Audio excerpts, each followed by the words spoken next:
नमस्कार, मैं मनमोहन मिश्र।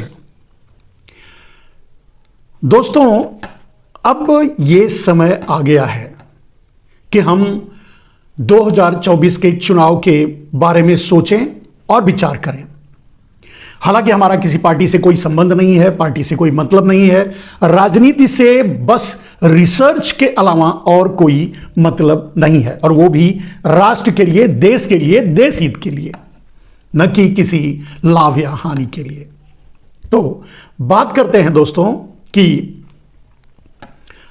अब मैंने कहा कि अब वो समय आ गया है कि हम या आप या पूरा देश मिलकर ये सोचे, ये विचारे या विचार करें कि 2024 में आप किसकी सरकार चाहते हैं, राहुल गांधी की या अडानी की। जो स्थिति बन रही है, जो आपके सामने है, और चुनाव का जो माहौल है अभी, इसमें कोई दो राय नहीं कि 5 राज्यों का चुनाव, मिजोरम, राजस्थान, मध्य प्रदेश, छत्तीसगढ़ और तेलंगाना, इन 5 राज्यों का चुनाव बड़ी आसानी से और अच्छे बहुमत से कांग्रेस जीत लेगी और सरकार बनाएगी। ये मैं वस्तु स्थिति, आज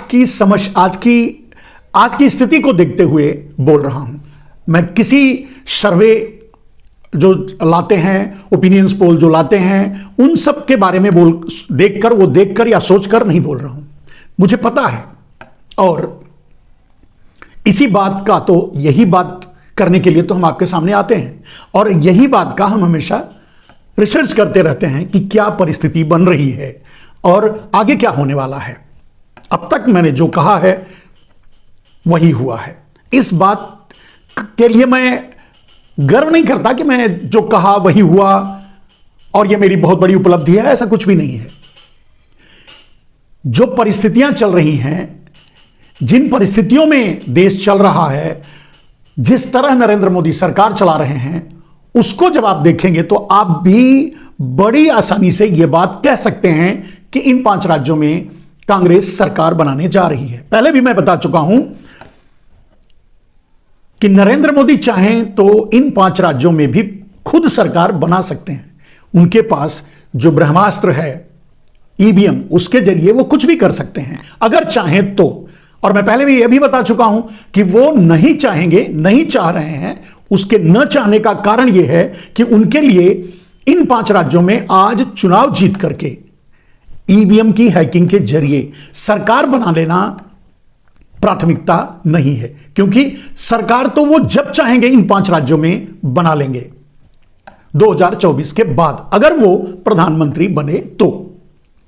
अब ऐसी स्थिति ना आए, नरेंद्र मोदी ऐसा ना करें, उसके लिए देश को, आपको, हमको सोचना होगा। और जो पार्टियां हैं, जो पार्टियां विपक्ष की भूमिका में हैं आज, कांग्रेस प्लस इंडिया, उनको यह सोचना होगा कि किस तरह से नरेंद्र मोदी को 2024 में रोका जाए। नरेंद्र मोदी अपने आप को खुद अपने ब्रह्मास्त्र का इस्तेमाल न करते हुए, यानी ईवीएम का इस्तेमाल न करते हुए, यानी ईवीएम की हैकिंग न करवाते हुए, इन 5 राज्यों को वो जानबूझकर छोड़ रहे हैं, हार रहे हैं।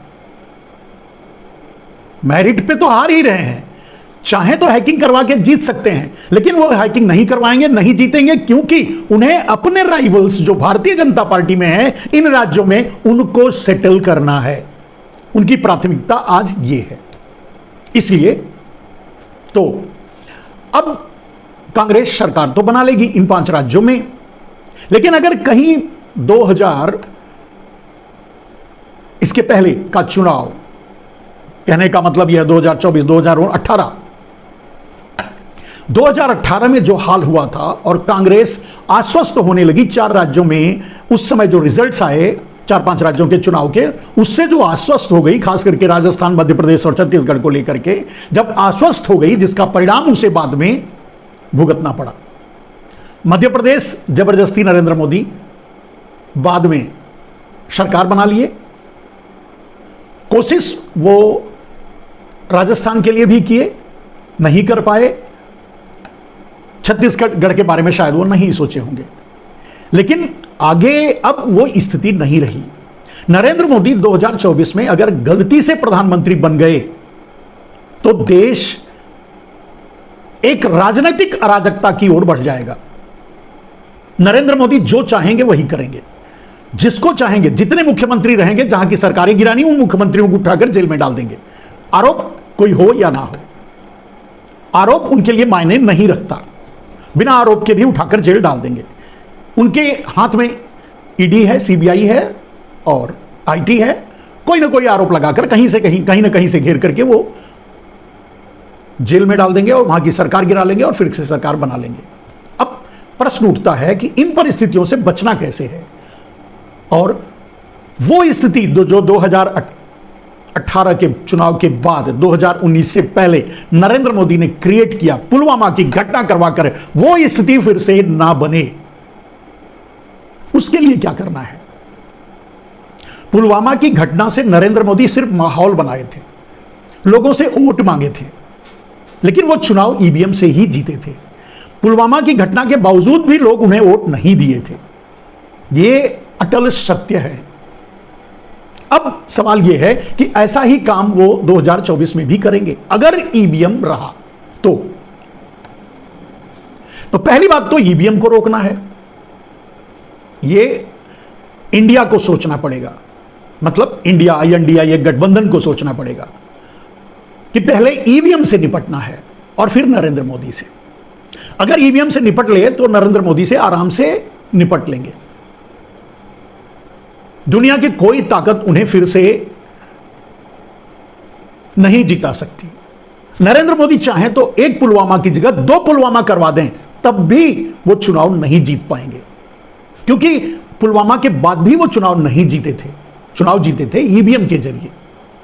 तो विपक्ष की लड़ाई यानी इंडिया गठबंधन की लड़ाई अगर है तो सबसे पहली लड़ाई है कि वो ईवीएम को ब्लॉक करें, ईवीएम के लिए लड़ाई लड़ें।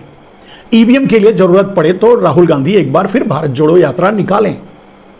यह तो ही वस्तु स्थिति जो जिस पर मैंने प्रकाश डाला। लेकिन अब 2024 की बात अगर करें, और मैंने सीधे ये बात कही कि आप राहुल गांधी की सरकार चाहते हैं या अडानी की, मैंने मोदी का नाम नहीं लिया, क्योंकि आज भी देश में सरकार मोदी नहीं चला रहे हैं, सरकार असल में अडानी ही चला रहे हैं।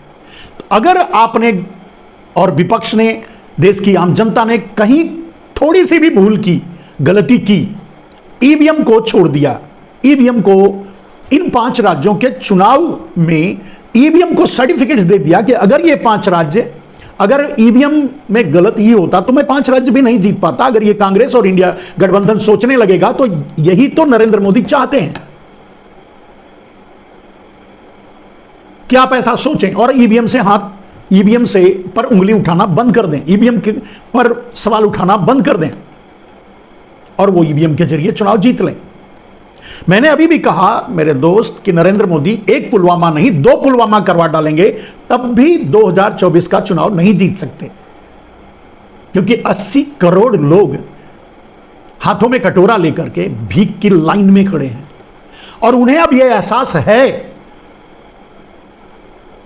कि ये नरेंद्र मोदी की देन है, ये अडानी की देन है, ये अडानी सरकार की देन है, ये सरकार ही अडानी की है। ये अब वो समझ चुके हैं जो 80 करोड़ लोग कटोरा लेकर के 5 किलो अनाज की भीख के लाइन में खड़े हैं और जिनका ताना नरेंद्र मोदी बार बार देते रहे हैं, दे रहे हैं। अब बात आगे की, तो देश को अब तय करना पड़ेगा कि क्या वो राहुल गांधी की सरकार चाहते हैं या अडानी की। मैंने सीधी बात की, कोई लाग लपेट नहीं और कोई किंतु परंतु नहीं, कोई और रास्ता भी नहीं है। राहुल गांधी एजुकेटेड भी हैं, अब परिपक्व और समझदार भी हो गए हैं, अच्छे विचार और दिल के हैं, देश के प्रति पूरी तरह से समर्पित हैं, वो भी और उनका परिवार भी। निश्चय ही वो देश को अच्छा चलाएंगे, देश को नई दिशा देंगे, नई राह पर ले जाएंगे। तो अब किंतु और परंतु सोचे बगैर सीधा ये सवाल देश के सामने ले जाना होगा इंडिया गठबंधन को, देश को और कांग्रेस को क्या आप किसकी सरकार चाहते हैं, राहुल गांधी की या अडानी की? दोनों में आपको तय करना होगा। नरेंद्र मोदी सरकार ना तो चला रहे हैं, ना तो आज भी वो एज ए पेपर, भले ही वो प्रधानमंत्री हैं, लेकिन सारे निर्णय अडानी के कार्यालय से होते हैं। चाहे वो किसान बिल हो, चाहे वो जितने भी परिवर्तन किए गए, जितने भी पीएसयू सेल्स किए गए, जितने भी इंफ्रास्ट्रक्चर कंपनियां, खनिज अडानी को दिए गए, ये सरकार का निर्णय नहीं हो सकता। ये सिर्फ और सिर्फ अडानी का निर्णय है, और अडानी के किसी भी निर्णय पर नरेंद्र मोदी मात्र साइन करते हैं और काम करते हैं। तो देश को किससे बचाना है, आपको चुनाव किससे लड़ना है, आपको राजनीति में आने से किसको रोकना है? अडानी को। आपके सामने मोदी नहीं है। मोदी से तो आरएसएस निपट लेगा, और अगर जिस चाल को नरेंद्र मोदी चल रहे हैं, अपने राइवल्स, पार्टी के अंदर के राइवल्स को खत्म करने के लिए, हाशिए पर डालने के लिए, उनकी राजनीति खत्म करने के लिए जो चाल चल रहे हैं, उस चाल में शायद वो खुद ही फंस जाए। ये अलग बात है। ये प्लस पॉइंट्स होगा देश के लिए, इंडिया गठबंधन के लिए और कांग्रेस के लिए। ऐसा हो भी सकता है, ऐसा नहीं भी हो सकता, लेकिन यह तो तय है कि अब आरएसएस ताल ठोक के राहुल गांधी के साथ खड़ा है, और आरएसएस ताल ठोक के नरेंद्र मोदी के विरोध में खड़ा है, क्योंकि उसको भी बहुत बड़ा झटका लगा है नरेंद्र मोदी के गुजरातवाद से, नरेंद्र मोदी के अडानीवाद से, नरेंद्र मोदी के चोर गुजरातियों के प्रेम से, नरेंद्र मोदी के अडानी और माफियाओं के, आप जानते हैं कितने भाग गए, कितने, नाम बार बार लेने से कोई फायदा नहीं, उनके जरिए, उनके लिए। ऐसी स्थिति में लड़ाई सीधी अब हो गई है, अब ट्रायंगल की लड़ाई नहीं रह गई है देश को। और मैं समझता हूं कि राहुल गांधी अब इस बात को बड़ी बखूबी और अच्छी तरह समझते हैं। हर भाषण में, हर मंच से उनका निशाना, उनके भाषणों में अडानी जरूर होते हैं, लेकिन किसी भी मंच से, किसी भी भाषण से, किसी भी रैली से नरेंद्र मोदी अडानी को डिफेंड करते हुए राहुल गांधी पर पलटवार नहीं करते, क्योंकि उन्हें पता है, गांव में एक कहावत है ना कि खोदी खोदा से भंडा फूट जाए। तो नरेंद्र मोदी कुछ नहीं बोलते, इसलिए कि जो जितना बोलता है बोलने दो, अगर वो बोलेंगे तो बात कहीं और बढ़ जाएगी और भाड़ा फूट जाएगा। बहुत शातिराना चाल से नरेंद्र मोदी इस मुद्दे को वहीं डस्टबिन में डाल देते हैं। नरेंद्र मोदी राहुल गांधी को मूर्ख कह सकते हैं, मूर्खों का सरदार कह सकते हैं। नरेंद्र मोदी पूरी अपने कार्यकाल में ही राहुल गांधी को पप्पू साबित करने में लगे रहे, लेकिन नरेंद्र मोदी कभी अडानी को डिफेंड करते हुए, अडानी का नाम लेकर के राहुल गांधी पर पलटवार नहीं किया। आपने देखा होगा। और क्यों ऐसा नहीं किया? जबकि राहुल गांधी अपने हर मंच से, अपने हर भाषण से अगर वो निशाने पर ले रहे हैं तो मोदी से कई गुना ज्यादा अडानी को ले रहे हैं। अब आप समझ गए।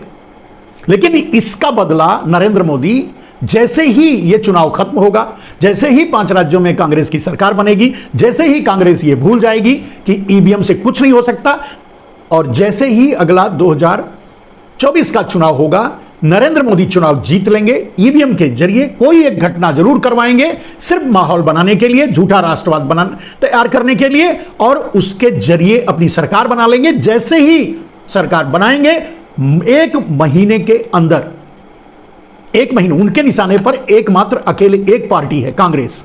दूसरी सारी पार्टियों को छोड़ देंगे, एनडीए में जो शामिल हैं उनको भी छोड़ देंगे, उनको भी कुछ नहीं करेंगे। अकेले और अकेले सिर्फ कांग्रेस की सरकारों को, यानी मिजोरम, छत्तीसगढ़ और राजस्थान, मध्य प्रदेश, तेलंगाना, उधर हिमाचल प्रदेश, कम से कम इन सरकारों को तो तुरंत गिरा देंगे और यहां अपनी सरकार बना लेंगे, अगर गलती से प्रधानमंत्री बन गए तो आज, अभी से और 2024 में यह पूरे देश को निर्णय लेना होगा कि वो राहुल गांधी की सरकार चाहते हैं या अडानी की।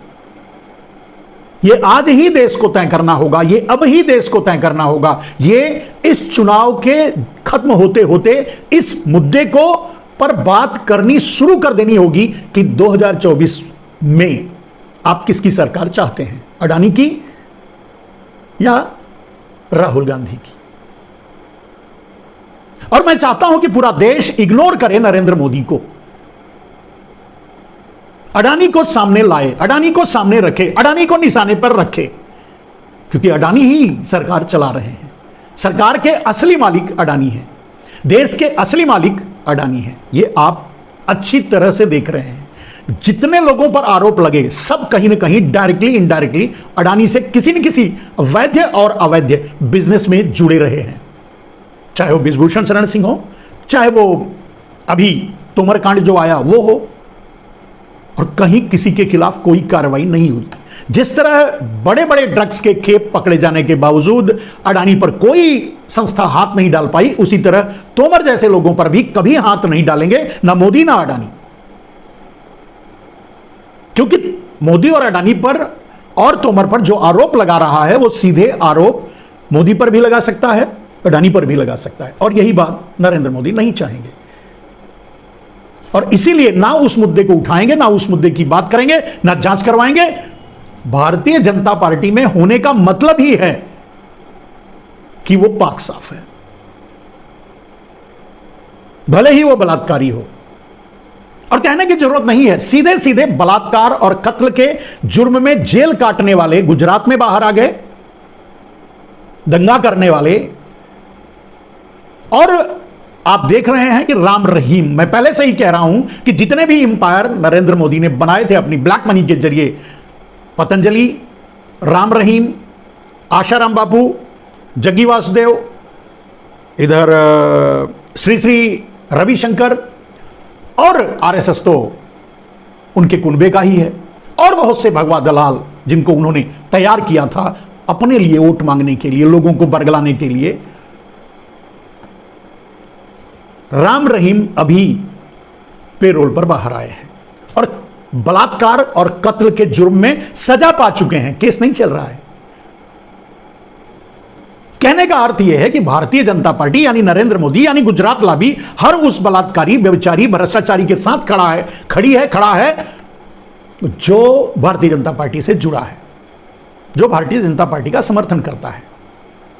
परिणाम के लिए तो आपने भी देखा, जरा सा आवाज उठाने के बाद महिला खिलाड़ियों के पक्ष में बोलने के नाते कपिल देव को, धोनी को, शायद धोनी बोले थे क्या नहीं मुझे नहीं मालूम, और गांगुली को नहीं बुलाया गया वर्ल्ड कप में।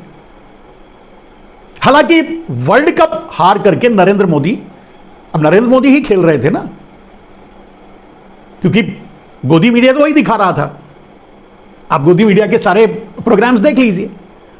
तो हार करके सारा प्लान चौपट कर चुके हैं, और पूरा देश, पूरे देश का युवा, पूरे बेरोजगार, पूरे मजदूर मिलकर के नरेंद्र मोदी को पनौती साबित कर चुके हैं। क्या पनौती पर दूसरा वीडियो बनाएंगे? क्या सचमुच नरेंद्र मोदी पनौती हैं? इस बात को लेकर एक और वीडियो आपको आएगा। लेकिन अभी इस बात के लिए कि क्या देश अडानी की सरकार चाहता है या राहुल गांधी की। वर्तमान राजनीतिक स्थिति ऐसी ही है कि अगर राहुल गांधी को आगे करके चुनाव लड़ा गया तो नरेंद्र मोदी को हराया जा सकता है आराम से। लेकिन अगर इसमें लेकिन किंतु परंतु किया गया, इंडिया गठबंधन में भी किसी को अगर खुजली हुई, तो ये मान के चलो कि ना तो वो रहेंगे ना उनकी राजनीति रहेगी, भले ही कांग्रेस भी नहीं रहेगी, भले ही दूसरी कोई पार्टी नहीं रहेगी, सिर्फ आप रहेगी, अरविंद केजरीवाल की आप रहेगी और बीजेपी रहेगी। आरएसएस का वो प्रोग्राम मतलब सक्सेस हो जाएगा two party election. RSS America के सिस्टम को भारत में लाना चाहता है। आरएसएस राजनीति में भी सेंट्रलाइज चाहता है। आरएसएस चाहता है कि एक व्यक्ति ही रूल करे पूरे देश पर, अमेरिका की तरह। हालांकि उसके मंसूबे टूटे हैं, उसका दिल टूटा है, उसको भी धोखा मिला है नरेंद्र मोदी की तरफ से। जिस मिशन को लेकर आरएसएस नरेंद्र मोदी को प्रधानमंत्री बनाया था, एक नहीं दो बार हर तरह के छलों के जरिए, फिर भी नरेंद्र मोदी अपना पूरा ध्यान, पूरा कंसंट्रेशन, पूरा जॉब, पूरा काम सिर्फ अडानी पर लगा दिया। मेहुल चौकसी, नीरव मोदी जैसे चोरों पर लगा दिया, विनोद अडानी जैसे भगोड़ों और देश छोड़ों वाले पर लगा दिया, पूरी ब्लैक मनी को अंडरग्राउंड करने में लगा दिया। पूरी ब्लैक मनी के जरिए पूरे देश के इंफ्रास्ट्रक्चर और पूरे देश के पोर्ट्स, एयरपोर्ट्स, तेल, बिजली, खदान, कोयला, सब कुछ अडानी यानी मोडानी यानी नरेंद्र मोदी अपने हाथ में लेने की कोशिश की, किया और कर लिया। सीमेंट्स भी। तो ऐसी स्थिति में बात ये एकदम क्लियर है कि सरकार मोडानी की चल रही है, मतलब मोदी और अडानी की, जिसमें किंग की भूमिका में अडानी ही है। आदेश वहीं से आता है, नरेंद्र मोदी तो इंप्लीमेंट करते हैं, उसे पालन करते हैं, करवाते हैं और पूरे जी जान से करवाते हैं। 13 महीने तक किसानों को दिल्ली के बॉर्डर पर बिठाए रखा, 700 किसान से ज्यादा शहीद हो गए, उन्हें किसान मानने से इनकार कर दिया, संसद में उन्हें श्रद्धांजलि देने से मना कर दिया। क्रूरता की सारी हदें पार कर चुके हैं नरेंद्र मोदी। आपने एक चाहे जहां जिस तरह से जिस विषय को भी उठाकर देखें, लेकिन आज आपके सामने सबसे बड़ा विषय है कि आप 2024 में राहुल गांधी की सरकार चाहते हैं या अडानी की। इसे हल्के में मत लीजिएगा। यह बात और यह मुद्दा बहुत बड़ा है, बहुत भयानक है, बहुत गंभीर है। पूरे देश के नेता, इंक्लूडिंग भारतीय जनता पार्टी के अंदर की बात कर रहा हूं, भारतीय जनता पार्टी के 80% से ज्यादा नेता आज मोदी के खिलाफ हैं, आज गुजरात लॉबी के खिलाफ हैं। आज उन्हें पता चल चुका है कि सरकार अडानी की चल रही है। बोलने की हिम्मत भले ही ना हो, भले ही वो बाहर नहीं आ रहे हैं। कहने का अर्थ यह है कि पूरा देश कुछ गुजराती माफियाओं और गुजरात लॉबी के जो अडानी के साथ मिलकर के देश की सरकार चला रही, उनके अलावा भारतीय जनता पार्टी भी नरेंद्र मोदी के निशाने पर है और विपक्ष, एक कह सकते हैं कि विपक्ष बन चुका है। अगला, जैसे मैंने कहा कि राजनीतिक राइवल्स को निपटाने के लिए नरेंद्र मोदी इन 5 राज्यों का चुनाव हारने जा रहे हैं, हारेंगे। वरना मेरिट से नहीं जीतते, उनको वोट कहीं कोई नहीं देता, लेकिन ईवीएम से तो जीत ही जाते। बात ध्यान रखना। लेकिन इसके बाद उनका मिशन होगा कमल को क्लीन करना। अभी तो वो विपक्ष को क्लीन कर रहे हैं और अपने कमल के उन राज्यों को क्लीन कर रहे हैं जहां कभी उनकी सरकारें रही हैं या जहां चुनाव हो रहा है। इसके बाद और भी बहुत से लोग निशाने पर हैं जिनको राजनीतिक रूप से ठिकाने लगाने की कोशिश की जाएगी और सबको ठिकाने लगा भी देंगे। बात ध्यान रखिएगा, सबको नरेंद्र मोदी ठिकाने लगा देंगे, क्योंकि किसी में दम नहीं है जो नरेंद्र मोदी के सामने सीना ठोक कर आ सके। लेकिन एक जगह वो अटकेंगे, उत्तर प्रदेश में। वो उत्तर प्रदेश है, वहां तो अटकेंगे और योगी जी ताल ठोक कर बाहर आएंगे। उनको आना पड़ेगा, क्योंकि अगला निशाना, सबसे बड़ा टारगेट अगर कोई है मोदी शाह गुजरात लॉबी का, तो वो है योगी। योगी को निपटाने के लिए किसी भी कीमत पर, किसी हद तक ये जा सकते हैं। लेकिन जिसको चाहे निपटा लें, यूपी में उन्हें पता चलेगा कि कौन कितने पानी में है।